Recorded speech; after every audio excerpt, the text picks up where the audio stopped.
So now human immunodeficiency virus, that is HIV virus. So what is HIV? H stands for human, I stands for immunodeficiency, V stands for virus. So first of all, H stands for human. It is only found in humans and it is transmitted among humans and it was preventable by humans. Only humans are affected. Immunodeficiency means the body lacks ability to fight off infections. That means the body cannot fight against this virus. Next, V stands for virus. That is, virus means the type of germ and the virus lives and reproduces in the human body cells. This is about HIV. Human immunodeficiency virus is a unique type of virus. That is, this is a retrovirus. It invades the helper T cells in the body of the host. So HIV virus will cause AIDS. So what is AIDS? A means acquired, I stands for immuno, D stands for deficiency and S stands for syndrome. Acquired immunodeficiency syndrome. So acquired means received or not inherited. That means does not run in families. It is received, it is acquired from another person or another mode or another way. It is not inherited. It is acquired. It is received by some other way. Immuno means protected from. That means in the case of system, protects the body from disease. Deficiency means lack. That is, immunes will be lack in the body. Syndrome means a group of symptoms or diseases. That is AIDS, acquired immunodeficiency syndrome. So history, how the AIDS came. So AIDS was first clinically observed in the year 1981 in the United States and it was first identified in a gay man with no known cause of impaired immunity who showed symptoms, and now it has been reported virtually in every country in the world. That means in all over the globe this disease can be seen, and since more than 22 million people have died of AIDS till now. So origin of AIDS, this AIDS that is HIV-1 and HIV-2 are believed to have originated in non-human primates in Africa and have transmitted to humans in 20th century, that we discussed in 1981 we have observed in humans, and it is said that chimpanzee is the source of HIV transmission. So if we see the viral genome of HIV, so the type is icosahedral type, okay, that is 20-sided and enveloped virus of the lentivirus subfamily of retroviruses. So these two, this is retro, so the two, this is RNA virus. So the two viral strands of RNA found in core, like this is core, and it is surrounded by protein. You can see the protein envelope. So outer envelope contains lipid matrix. So this is, this plain yellow color is lipid matrix, so within which specific viral glycoproteins will be embedded. See, the viral glycoproteins will be there, and these knob-like structures, here knob-like structures will be there, no? So these are all responsible for binding to target the cells. So retrovirus means RNA virus. This is converted into DNA. Pathophysiology is after the virus enters into the body, there is a period of rapid viral replication. It means it will doubles like that.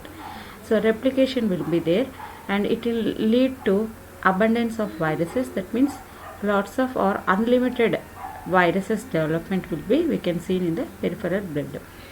And massive depletion, that is decrease of CD4 T CD4 plus T cells count will be decreased, and CD8 plus cell antiviral activity, it will be thought it does not eliminate the virus. Then HIV leads to AIDS. So mode of transmission will be, first of all, unprotected sexual intercourse with an infected person, that is HIV infected person, from person to person. Then vertical transmission, that is from HIV infected mother to child in utero during delivery, and also breast milk. And injections, that is infected persons used injections or used syringes, if we used, then also it will be transmitted through injection. Drug use, that is infected blood or blood products.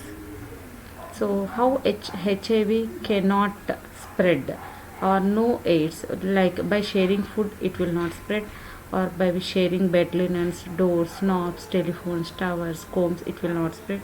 By sharing swimming pools also it will not spread. By traveling with the HIV infected persons, or shaking hands, living and working with the infected person, it will not spread. And by mosquitoes, flies and other insect bites also it will not spread. Toilet seat also it will not spread. And by kissing and hugging also HIV cannot spread. So symptoms, if we observe the symptoms of HIV person, symptomatic or systematic body affected, we can see.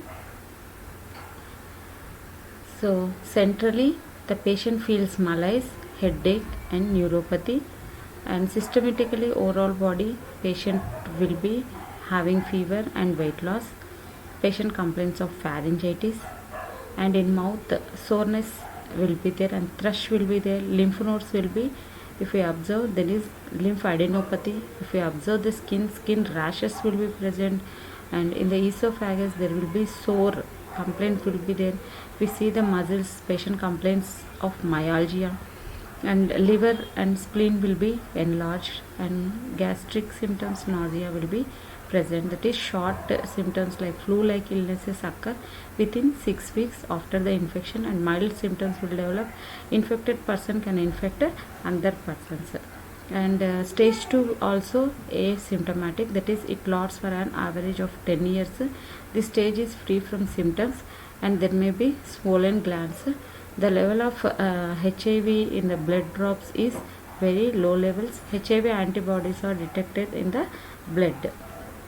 And stage 3, patient will have symptoms, that is symptoms will be developed. So all the immune system will be deteriorates, and opportunistic infections and cancers, these and all starts to appear.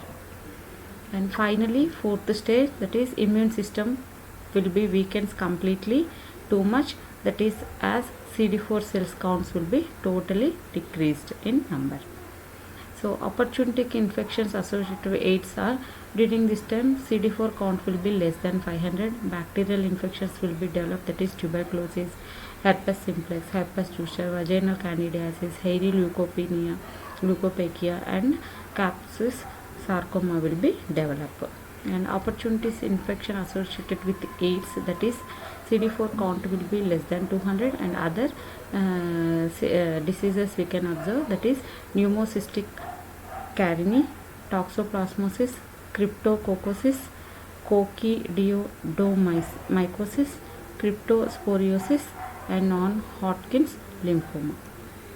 And here CD4 count will be less than 50. Disseminated Mycobacterium avium complex infection, we can see histoplasmosis, and CMV retinitis, in CNS lymphoma, and progressive multifocal leukoencephalopathy, HIV dementia also we can observe. And blood test, mainly here ELISA test we have to do for screening of HIV and sensitivity, that is in more than 99.9% results may come through ELISA test, that is enzyme linked immunosorbent assay. ELISA means enzyme linked immunosorbent assay. Next test is Western blot test for confirmatory test, so combined with ELISA. And rapid antibody test also available nowadays. Mostly we are using this rapid antibody test, that is screening test for HIV patient. It is simple to perform. Another test is absolute CD4 lymphocyte count, that is for prediction of HIV progression, in which state the patient is. To find out, we will do this CD4 lymphocyte count. And risk of opportunistic infections and AIDS when CD4 count is less than 200. And HIV viral load test also will perform, that is best test for diagnosis of acute HIV infection, and it correlates with disease progression and response to HAART.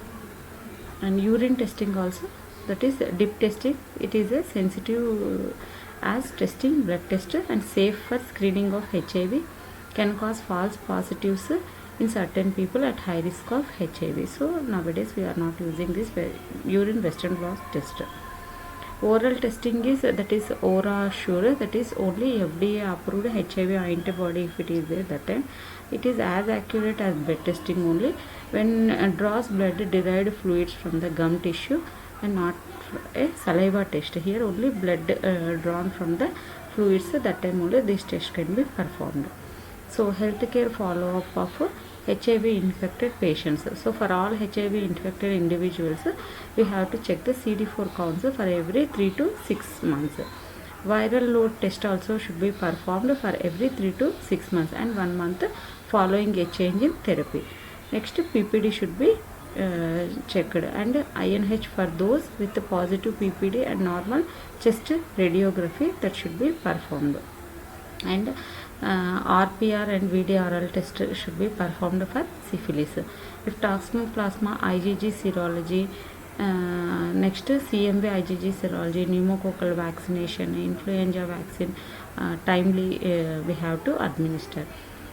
And next of all, hepatitis B vaccination also should be given for hepatitis negative persons, and hemophilus influenza type B vaccination also should be given. And Papa Nicolas smears should be taken for every 6 months for women. Primary prevention will be 5 ways to protect, that is monogamous relationship, that is only with one person relationship should be maintained, and protected sex, that is using of condoms like that should be used, sterile needles should be used, and while shaving or while using blades, new shaving cutting blade should be used. Treatment options, that is antiretroviral drugs are available, that is HAART, it is called as nucleoside reverse transcriptase inhibitors, that is Zidovudine is available, Nevipiran and ritonavir, this is available, that is antiretroviral drugs. Thank you.